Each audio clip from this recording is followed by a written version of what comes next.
All right, whoops. So question number 81. So a ball initially at rest falls to a distance h, and we want to compare that to the time it takes to fall 9 times that distance. So let's do a quick version. H is 1/2 gt squared, and the time is going to be 2h over, oh my gosh, 2h over g under a square root for the time. That's for a distance of h. Now let's compare that to 9h. So 9h equals 1/2 g times the new time squared. So that's 18h over g under a square root is t new. Let's be clear here. I can simplify it. That's 9 times 2, h over g under square root, which means I'm getting 3 times square root of 2h over g for the new time. So it's taking me 3 times as long to hit the ground. 82. A raindrop falling through the air reaches terminal velocity. At terminal velocity, the friction force on the raindrop is, careful with this, the net force, of course, is 0 since we're moving at constant velocity. But that means the frictional force value has to be exactly equal to the weight of the raindrop so that they do balance. When a body is accelerating, the resultant force acting on it is equal to its, not acceleration per unit mass. Nope. No, that's the impulse. It's actually this. Let's be clear. So F delta T is delta P. That's the impulse momentum theorem. So when we actually look at this, delta P over delta T, when we isolate F, is in fact the change in momentum. So that's a bit of a weird one. I wouldn't see that too often, but it's good to know it. All right. We move something from the moon, from the Earth to the moon. So what gets changed? Let's be clear. Mass is the amount of stuff for the resistance to being pushed or pulled. That never changes. We do way less on the moon, and that's why we get choice B as our answer. 85. Let's compare kinetic energies of two objects with the same momentum. So we've got p squared over 2m1 as one of our, this is in the data booklet, versus p squared over 2m2. Just when they said momentum and kinetic energy, I immediately wanted to grab this formula. So now let's compare k1 to k2. That's going to be p squared over 2m1. Now, to divide by a fraction is to multiply by its reciprocal. So these cancel, and I'm going to end up getting choice A as my answer. So multiply by reciprocal. Now, which one of the following is a unit of energy? Let's see. So it needs to be Newton meter, so that doesn't work. Or watts times seconds, which neither of these work. So we're left with A, EV. A rocket is fired vertically, and it explodes. So we reviewed this rule before. Let's say it one more time. When things explode, momentum has to be conserved.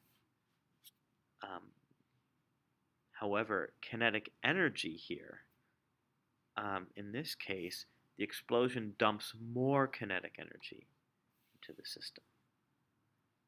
All right, 88. We want to compare centripetal forces. So S1 has a force m v squared over r.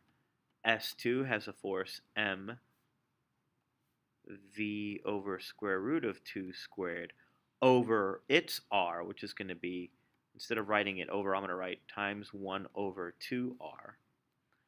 So that's going to give me mv squared over 4r.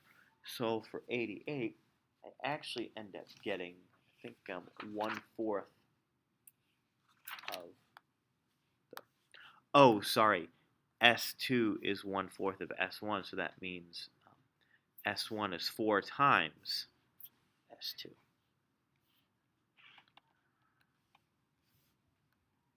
We got displacement versus time, and we want the work, so let's be clear. This area is the work. So 1/2 base times height, which is F times D, which is 1/2 5 times 10 to the negative 2. So that's going to give me, for 89, 1/2 5 times 2 times 10 to the negative 2. And that's going to give me choice C as my answer. 90.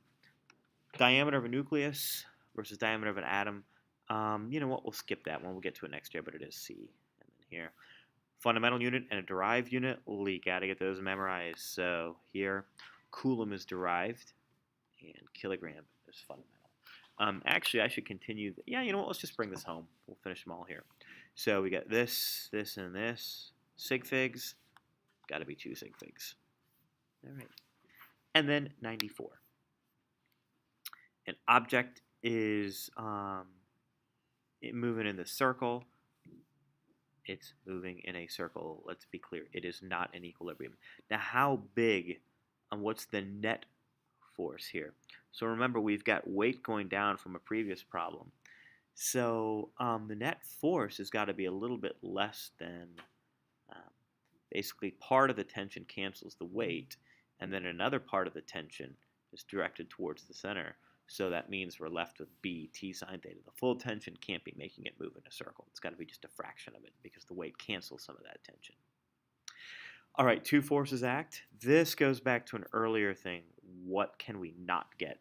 So 7 plus 5 is 12 is the biggest value we can get.